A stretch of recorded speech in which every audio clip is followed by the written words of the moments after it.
Colossiens 3,5 dit ceci. Faites donc mourir les membres qui sont sur la terre. L'impudicité, les passions, les mauvais désirs et la cupidité qui est une idolâtrie. La chair est certes crucifiée, mais elle a de la voix. Sa finition totale sera la résurrection des morts. Vous sentez des sensations qui sont en vous, c'est celle-là qu'il faut être capable de dominer. Pour y arriver, non seulement soyez conscient que la chair a été crucifiée, et puis faites mourir les membres. Faire mourir les membres, Jésus le présente d'une autre manière. Amen. Les membres qui sont sur la terre, c'est ce que je peux appeler aussi les occasions de chute. Matthieu chapitre 5 verset 27, il est dit, vous avez appris qu'il a été dit, tu ne commettras point d'adultère. Mais moi je vous dis que quiconque regarde une femme pour la convoiter a déjà commis un adultère avec elle dans son cœur. Si ton œil droit est pourtant une occasion de chute, arrache-le et jette-le loin de toi. Car il est avantageux pour toi qu'un seul de tes membres périsse, que ton corps entier ne soit jeté dans la géhenne. Et si ta main droite est pourtant une occasion de chute, coupe-la et jette-la loin de toi, car il est avantageux pour toi qu'un seul de tes membres périsse et que ton corps entier n'aille pas dans la géhenne. Alors ici le Seigneur nous explique comment on tue les membres qui sont sur la terre. Donc vous avez l'illustration, il dit si ton bras droit c'est un membre, ton œil peut être considéré comme un membre. Et qu'est-ce qu'il veut signifier par là? Il dit si ton œil est pourtant une occasion de chute, ton œil n'est pas le péché, mais ton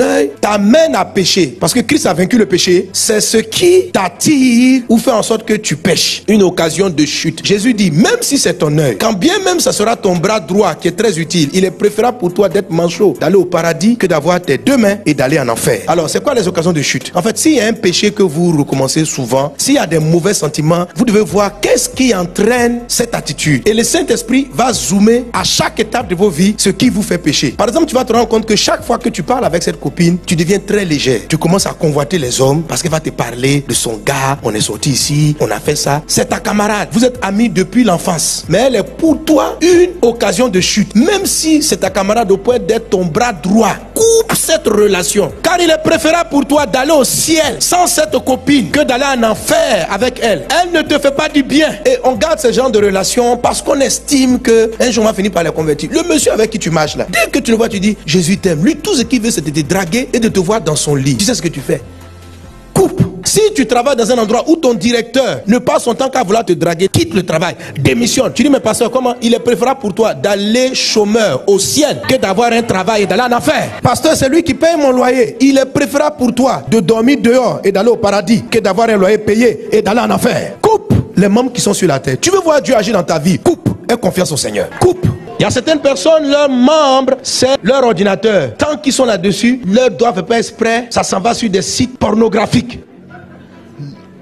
Casse ton ordinateur. N'aie plus d'ordinateur. Il est préférable pour toi d'aller au ciel, gaou, sans connaître Internet, que d'aller en enfer en connaissant l'Internet. Alléluia.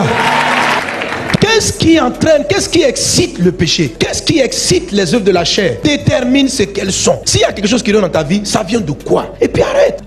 Ta chair a été crucifiée. Avant, ta chair aimait la boisson. Parce que les chairs n'ont pas les mêmes tendances. Il y en a qui n'ont aucun problème avec la cigarette. Ça veut dire fumer ou quoi, ça peut même pas. Leur chair n'a pas de problème avec ça. Mais il y en a d'autres, la chair c'est lié à ce genre de choses. Il y a certains, la chair n'a aucun problème avec l'alcool. Il y en a d'autres, la chair avait des problèmes avec l'alcool. Donc si c'est ton cas, tu sais ce que ta chair aimait. Certes, elle a été crucifiée parce que tu as cru en Jésus. Mais coupe les membres qui sont sur la terre. Dès que tu arrives dans un bar, tu vois tes camarades avec des bouteilles de bière. Tu dis non, je vais m'arrêter. Une petite sucrerie, ça fera l'affaire. Non, mets plus tes pieds dans les bars, plus tes pieds dans les maquis. Il est préférable pour toi d'aller au ciel sans visiter un maquis que d'aller en enfer en allant prendre un petit repas dans le maquis. Parce que quand tu arrives au maquis et que tu vois les autres sur leur table, 3 bouteilles de bière, t'achètes, tu te souviens? Tu dis non, envoie-moi une sucrerie. Quand tu as fait la sucrerie, il y a ton voisin qui s'assoit avec toi. Il dit une petite bière. Quand il a pris la petite bière, il t'invite un tout petit peu. Tu dis donc, un petit, ça ne fera pas du mal. Mais dès que tu as pris la première goutte, tu achètes et dis un deuxième. Et puis après, à un moment donné, la même chair là, va dire, tu vois, tu as déjà péché. Tu as déjà péché. Donc, l'affaire est gâtée. Gâte-toi en même temps.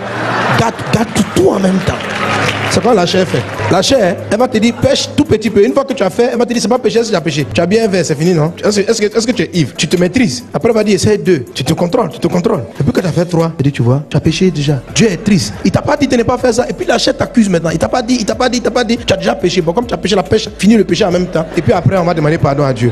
Non. Coupe. Ne va pas dans les endroits qui sont pour toi des pierres d'achoppement. C'est comme ça on crucifie la chair. La chair, les désirs de la chair, on triomphe de parce qu'on croit en Jésus. 1, de 2, parce qu'on coupe. Tu fais mourir. Tu vois les membres qui t'attirent sur la terre. Là. Tu les fais mourir. Tu es violent. La Bible dit le royaume des cieux et ce sont les violents qui s'en emparent. Sois violent. Il y a des gens avec qui tu parles plus. Tu effaces le numéro de ton téléphone. Est-ce prêt? Oui, les gens t'amènent à critiquer. À critiquer. Quand il vient, tu as entendu le jour, et puis ta bouche commence. Il t'amène à parler mal des gens. Ce n'est pas des relations à garder. Et l'évangile, là, 1 ou 2 fois, 3 fois, elle n'a pas envie de changer. Elle vient, elle revient sur le même sujet. Coupe avec elle. Dis, ma soeur, je t'aime bien, hein, mais ton esprit ne m'arrange pas. Ça ne m'arrange pas. Je suis mauvais quelque part. Amen. Que Dieu te bénisse abondamment.